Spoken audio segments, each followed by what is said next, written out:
नमस्कार। भगवद गीता की इस जर्नी में आप सभी का बहुत बहुत स्वागत।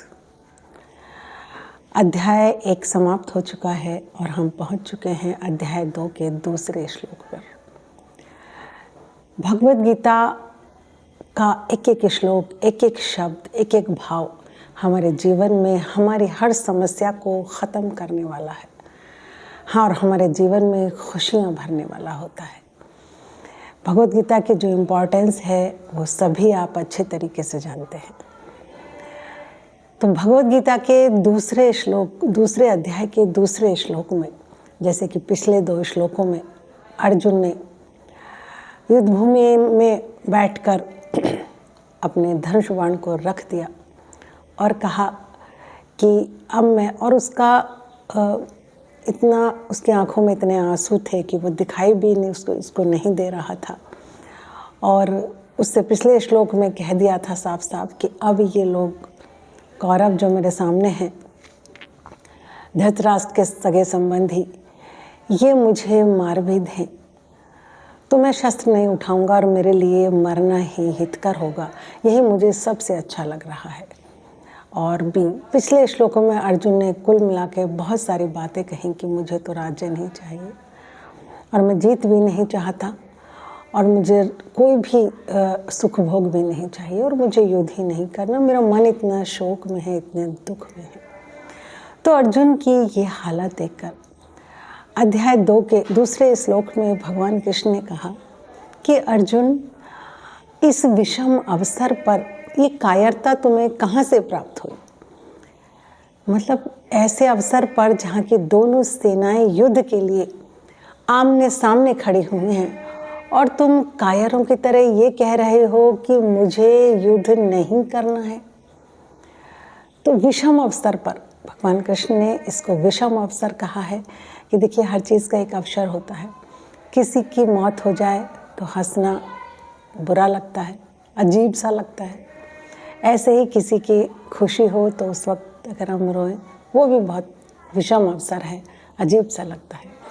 अब ऐसे समय पर जब युद्ध शुरू होने ही वाला है और तुम भी इतने ज़्यादा जोश में थे कि बस मैं इन्हें एक बार देखना चाहता हूँ। ये जो लोग हैं धृतराष्ट्र के सगे संबंधी और उनका साथ देने जो आए हैं, ये पापी और आतताई, केशव ने ऐसा ही किया, रथ को खड़ा किया और उसने देखा अपने सगे संबंधियों को और मोह जागृत हुआ और उसके बाद उसने कहा अब मैं युद्ध नहीं करूँगा। तो श्री कृष्ण ये कह रहे हैं कि ऐसे विषम अवसर पर तुम्हें ये कायरता कहाँ से प्राप्त हुई, जो कि न स्वर्ग को देने वाली है न कीर्ति को देने वाली है।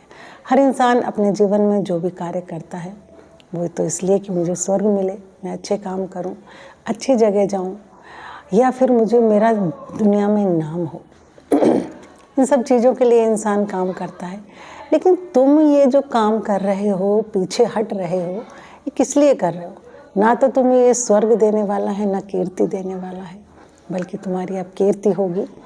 इतिहास याद करेगा कि इतना धनुर्धर जिन्होंने जीवन में इतनी वीरता से जीवन को जिया और आज वो युद्ध से पीछे हट गया, मतलब अर्जुन कायर था। तो ये जो कायरता का तुम्हारे अंदर ये जो लक्षण आया है और वो भी इस विषम अवसर पर आया है, ये तुम्हें कुछ भी देने वाला नहीं है। इतिहास भी तुम्हें माफ़ नहीं करेगा। और अगर तुम ये कहो कि ये चीज़ मुझे स्वर्ग देगी, नहीं। हमें कोई भी लोक अच्छा या कोई भी स्थिति अच्छी जब ही मिलती है जब हम अपने कर्तव्य का पालन करें। और आज ये कर्तव्य का पालन सत्य के लिए लड़ना है। तो तुम कर्तव्य से पीछे हट रहे हो तो तुम स्वर्ग की भी उम्मीद मत करो और कीर्ति तो तुम्हें मिलेगी ही नहीं, बल्कि लोग आने वाला समय तुम्हें कहेगा अर्जुन कायर था। तो भगवान कृष्ण कह रहे हैं अब क्या मतलब है युद्ध से पीछे हटने का? इस विषम अवसर पर तुम्हें कायरता कैसे प्राप्त हो गई? तुम कायर कैसे बन गए? अब कोई तरीका, अब कोई भी वो नहीं है, अब युद्ध से तुम पीछे नहीं हट सकते। हालांकि अर्जुन ने ये भी कह दिया था कि मुझे मार भी दे कोई बात नहीं, लेकिन श्री कृष्ण के नहीं, अब तुम पीछे नहीं हट सकते। ना ये स्वर्ग देने वाला है ये कार्य, ना ही कीर्ति देने वाला है।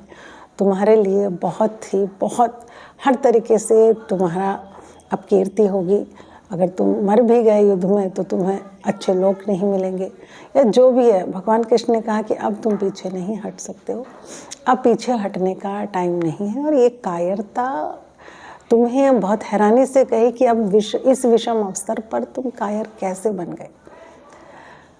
तो भगवान कृष्ण ने बिल्कुल सही कहा, हर चीज़ का एक समय होता है और समय पर हमें डिसीज़न लेने होते हैं, और उस डिसीज़न पर फिर हमें अड़े रहना पड़ता है। अदरवाइज़ हम जीवन में बहुत कुछ मिस कर देते हैं और बहुत सारी चीज़ें हमारे जीवन से चली जाती हैं। बहुत सोच समझ कर आप निर्णय लो और उस निर्णय पर फिर अडिग रहो कि हमने सही किया। सारी कुशलता अपने बुद्धिमानी निर्णय लेने पर लगा दीजिए और फिर उस पर अड़े रहना चाहिए। और ऐसे विषम अवसर पर जब तो बहुत ही बुरा, इससे अच्छा तो इंसान किसी से संधि कर ले और अलग हट जाए, ठीक है। लेकिन यहाँ तो इस युद्ध में संधि का मतलब ही नहीं था। उन्होंने तो ये कहा था दुर्योधन ने कि एक सुई के बराबर भी जमीन तुम्हें बिना युद्ध के नहीं मिलेगी। तो यहाँ तो एक लड़ाई, एक सत्य की लड़ाई थी। उसके लिए तो हमें बहुत सोच समझ कर कदम उठाना चाहिए था। हमारे जीवन में भी बहुत सारे वाक़ये ऐसे हो जाते हैं कि एंड टाइम पे हमें लगता है कि ये करें या ना करें, ये करना चाहिए या नहीं करना चाहिए। कोई भी सोच समझ कर निर्णय आप लें और उसके बाद उस पर आप अडिग रहें।